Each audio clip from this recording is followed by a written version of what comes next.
Hello everyone. आप सभी आंगनवाड़ी सेविकाओं को, सभी सहायिकाओं को, आईसीडीएस से जुड़े सभी कर्मचारियों को वेरी गुड मॉर्निंग। सबसे पहले आप सभी को सुप्रभात। आज जैसे कि आपको मालूम है कि 31 दिसंबर 2025 का डेट है। वर्ष 2025 का सबसे अंतिम दिन है और दिसंबर महीने का सबसे लास्ट डेट है। आप सभी को मालूम है कि फिलहाल में बिहार के मैक्सिमम जिलों में जो है आंगनवाड़ी केंद्रों पर बच्चों के लिए ठंडी की छुट्टी है और मौसम विभाग के पूर्वानुमान के मुताबिक आने वाले एक सप्ताह तक अभी मौसम की स्थिति में सुधार देखने को नहीं मिलेगा। यानी कहीं ना कहीं जनवरी के 5-6 तारीख तक जो है अभी बिहार के मैक्सिमम जिलों में ऐसी ही शीतलहरी और ठंडी की स्थिति दिखाई देगी। उसके बाद मौसम में सुधार करने की होने की उम्मीद दिखाई दे रही है। इसी के संबंध में जो है बिहार के 2-3 जिलों से फिर से जो है लेटर जारी हुआ है, जिसके मुताबिक वहां पर बच्चों के लिए छुट्टी बढ़ाई गई है और सरकारी विद्यालय, निजी कोचिंग संस्थान, प्राइवेट स्कूल्स के लिए भी जो है छुट्टी बढ़ाई गई है। पटना से भी लेटर जारी हुआ है, एक आध जिलों से भी लेटर जारी हुआ है, उसके बारे में भी हम बात करेंगे। इसके अलावा बहुत सारे कमेंट मेरे पास जो है पोषण ट्रैकर ऐप के जो 25.1.3 वर्जन का अपडेट था उसमें टीएचआर कई सेविकाओं ने जो है भर दिया है, जिसमें कल जो है सुबह में ऑप्शन आया था कि अगर लाभार्थी का फेस मैच नहीं हो रहा है तो वहां पर वो प्रोसीड विदाउट वेरिफिकेशन से जो है उनका टीएचआर भर सकती थी। तो इसके बाद जो है उसको देख करके कई सेविकाओं ने ऐप को अपडेट कल सुबह में किया था और इसके साथ साथ जो है उन्होंने टीएचआर की एंट्री कर दी थी। तो इस दोनों चीजों के बारे में हम बात करेंगे कि आखिर जिन्होंने एंट्री कर दी है उनका क्या होगा, क्या डिपार्टमेंट उनको मानेगा या नहीं मानेगा और इसमें गलती किन लोगों की है। दोनों चीजों के बारे में हम बताएंगे, छुट्टी के बारे में, पोषण ट्रैकर ऐप में एफआरएस के अपडेट के बारे में। वीडियो पसंद आ गया आपको, वीडियो को लाइक कीजिएगा बिना टाइम वेस्ट किए। चलिए सबसे पहले छुट्टी का डिटेल दिखाते हैं, उसके बाद आपसे बात करेंगे एफआरएस के रिलेटेड में। तो फाइनली यहाँ पर सबसे पहले आप लोग देखिए कि बिहार में जिस प्रकार की ठंडी की स्थिति है और मौसम विभाग का पूर्वानुमान ये है कि जनवरी के पहले सप्ताह तक यानी कि 5-6 जनवरी तक जो है अगले वर्ष 2026 में जो है स्थिति इसी प्रकार शीतलहरी और ठंडी की रहेगी। और अभी जो है पूरे बिहार भर के हर एक ज़िले में ठंडी काफ़ी ज़्यादा पड़ रही है, तापमान काफ़ी ज़्यादा कम हुआ पड़ा है। इसको लेकर ठंडी की छुट्टी के संबंध में बिहार की राजधानी पटना में वहाँ के जिलाधिकारी के द्वारा पटना जिले के लिए जो भी गवर्नमेंट प्राइवेट स्कूल हैं, आंगनवाड़ी केंद्र है, उसके लिए लेटर जारी किया गया है। देखिए यहाँ पर लिखा गया है कि सभी जो गवर्नमेंट और प्राइवेट स्कूल है, प्री स्कूल हैं, आंगनवाड़ी केंद्र हैं, उसके साथ साथ क्लास 8 तक की सभी शैक्षणिक गतिविधियों पर 2 जनवरी 2026 तक प्रतिबंध लगाया गया है। और बाकी क्लास 8 से ऊपर तक के जो भी स्कूल है वहाँ पर सुबह 10 से 3:30 के बीच जो है वो क्लास चलाना है। यानी आंगनवाड़ी केंद्र के बच्चों के लिए जो छुट्टी है वो बिहार की राजधानी पटना ज़िले में जो है वो 2 जनवरी तक बढ़ा दी गई है। और छुट्टी जो है यहाँ पर आज यानी कि 31 दिसंबर से लागू है और 2 जनवरी तक यानी कि 31, 1 और 2 जनवरी तक प्रभावी रहेगा। देखिए जिलाधिकारियों के द्वारा जो है 2 दिन 4 दिन ऐसे करके छुट्टी की जो है इंक्रीज इसलिए किया जा रहा है क्योंकि मौसम जो है आने वाले 2-4-5 दिन में सुधर भी सकता है या बिगड़ भी सकता है। तो अभी पटना ज़िले में 30 दिसंबर तक छुट्टी थी, लेकिन अब 31 दिसंबर से 2 जनवरी तक छुट्टी बढ़ा दी गई है। यहाँ पर उस जिले के जिलाधिकारी डॉक्टर त्यागराजन एसएम का सिग्नेचर और 30 दिसंबर को जो कल शाम को लेटर जारी हुआ था उसका आपको ज्ञापांक देखने को मिल रहा है। दूसरा जिला अगर हम आपको दिखाएं और आपको बताएं तो बिहार के जो पूर्वी जिले के अंतर्गत आता है अररिया, यहाँ पर भी बच्चों के लिए छुट्टी की गई है। और परसों 29 दिसंबर को इस ज़िले में लेटर जारी हुआ था और उसके मुताबिक जो है अररिया ज़िले में 2 जनवरी 2026 यानी शुक्रवार तक जो है आंगनवाड़ी केंद्र के जो बच्चे हैं उनके लिए शैक्षणिक गतिविधियां स्थगित कर दी गई हैं। हालांकि क्लियरली मेंशन है कि आंगनवाड़ी केंद्र के बच्चों को गर्म पका भोजन देने के लिए सुबह दोपहर के 12 बजे से 2 बजे तक यानी कि 2 घंटे के अंदर उनको सिर्फ और सिर्फ बुला करके भोजन खिलाना है। मेन्यू के अनुसार उनको भोजन देना होगा। तो यहाँ भी 2 जनवरी तक जो है वो छुट्टी की गई है। इसके अलावा हम बात करें तो समस्तीपुर में भी जो है 2 या 3 जनवरी तक छुट्टी की गई है। इसके अलावा हम बात करें तो बिहार के लखीसराय ज़िले में भी जो है छुट्टी जो है बच्चों के लिए वो बढ़ा दी गई है, 4 जनवरी तक छुट्टी है।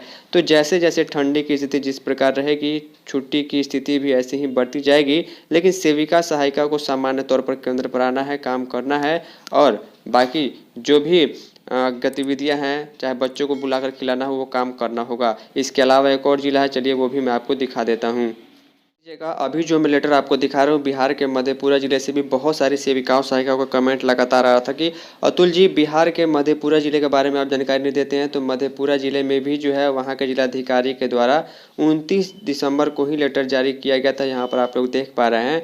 और वहाँ पर जो है 29 दिसंबर से लेकर 2 जनवरी तक, यानी कि मधेपुरा जिले में भी जनवरी के 2 तारीख तक जो है बच्चों की आंगनबाड़ी केंद्र के बच्चों की छुट्टी है। गवर्नमेंट प्राइवेट स्कूल जो है क्लास 8 तक के वहाँ पर बंद कर दिए गए हैं।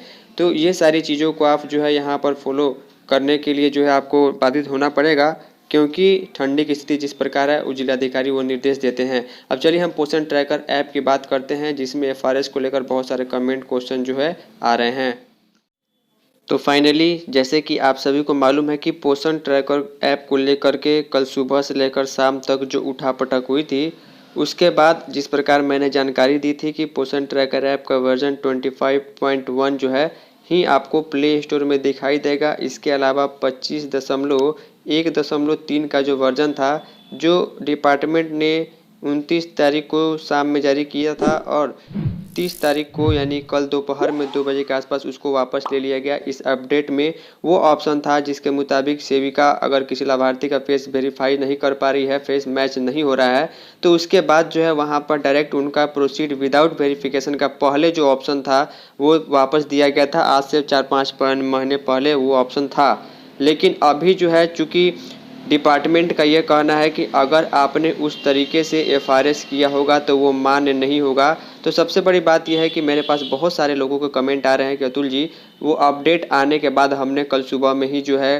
काफ़ी सारे लाभार्थियों का जो है फेस वेरिफिकेशन ऐसे ही कर दिया और टीएचआर की एंट्री कर दी, अब इसका दोषी कौन है। सबसे बड़ी बात यहाँ पर यह है कि डिपार्टमेंट ने जब खुद ही ऐप का अपडेट दिया था तो सेविका ने उसके मुताबिक काम किया, क्योंकि डिपार्टमेंट का ये कहना होता है कि जब भी पोषण ट्रैकर ऐप का अपडेट आता है तो उसको अपडेट करके ही काम कीजिए।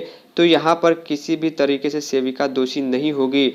बाकी जो लाभार्थी जिनका भी टीएचआर का एंट्री जो है प्रोसीड विदाउट वेरिफिकेशन से 25.1.3 के अंतर्गत हुआ है, उसमें डिपार्टमेंट आगे क्या मानता है, क्या उनको वो जो है टीएचआर काउंट होगा या नहीं होगा, इसके लिए अभी कन्फ्यूजन है। और क्या वो ऑप्शन, क्योंकि बहुत सारे लोगों का कमेंट आ रहा है कि अतुल जी हम तो जान ही नहीं पाए कि ऐसा ऑप्शन आएगा, नहीं तो हम भी टीएचआर कर देते। तो क्या वो ऑप्शन प्रोसीड विदाउट वेरिफिकेशन का फिर से वापस आएगा या नहीं आएगा? देखिए उसके आने के चांसेस बहुत कम है, क्योंकि डिपार्टमेंट ने जो है मात्र जो है 5-6 घंटे के अंदर अंदर उस अपडेट को वापस ले लिया और क्लियर शब्दों में कहा कि आपको उस वर्जन में प्रोसीड विदाउट वेरिफिकेशन से जो है टीएचआर का एंट्री नहीं करना है। जब आप लाभार्थी को जोड़ रहे हैं, फेस उनका वेरीफाई हो रहा है, ई-केवाईसी हो रहा है और मोबाइल नंबर वेरीफाई हो रहा है, तो फेस भी उनका वेरीफाई होगा टीएचआर लेते समय, क्योंकि कहीं ना कहीं जब सारा प्रोसेस ऑनलाइन किया गया है तो फेस वेरीफाई करके ही उनका टीएचआर का एंट्री किया जाए, वो लीगल माना जाएगा, वो वैध होगा। और बिना face verification proceed without verification वाला जो ऑप्शन था जो दिया गया था, कहीं ना कहीं इसमें डिपार्टमेंट की गलती थी। वो ऐप जो है वहाँ पर अपडेट में वो चीज़ दे दी गई थी।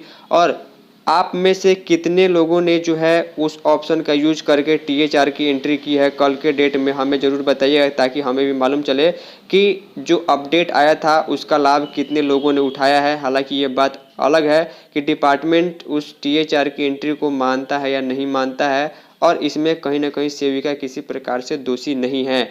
बाकी आने वाले दिनों में कहीं ना कहीं आपको 4-5 दिनों में पोषण ट्रैकर ऐप का एक नया अपडेट फिर से देखने को मिलेगा। अब देखने वाली बात ये होगी कि वो ऑप्शन वापस आएगा या नहीं आएगा, क्योंकि बहुत सारे लोगों के कमेंट आ रहे हैं। तो अगर अभी भी आपके पोषण ट्रैकर ऐप के वर्जन में 25.1.3 का अपडेट वर्जन दिखा रहा है, तो आप उसको अनइंस्टॉल करके फिर से इंस्टॉल कीजिए। आपको 25.1 वर्जन ही प्ले स्टोर में दिखाई देगा और इसी में आपको टीएचआर वाला एंट्री वाला काम करना है। बिना फेस वेरीफाई किए आपको टीएचआर की एंट्री करनी ही नहीं है। डिपार्टमेंट का यही कहना है कि हम उसको नहीं मानेंगे। अब देखिए आने वाला समय में और क्या क्या चीज़ें होती हैं, क्या क्या बदलाव होते हैं। उम्मीद करूंगा कि आप दोनों चीज़ों को समझ पाए होंगे, छुट्टी के संबंध में और पोषण ट्रैकर ऐप के अपडेट एफआरएस के संबंध में। इस वीडियो में इतना ही, तब तक के लिए धन्यवाद।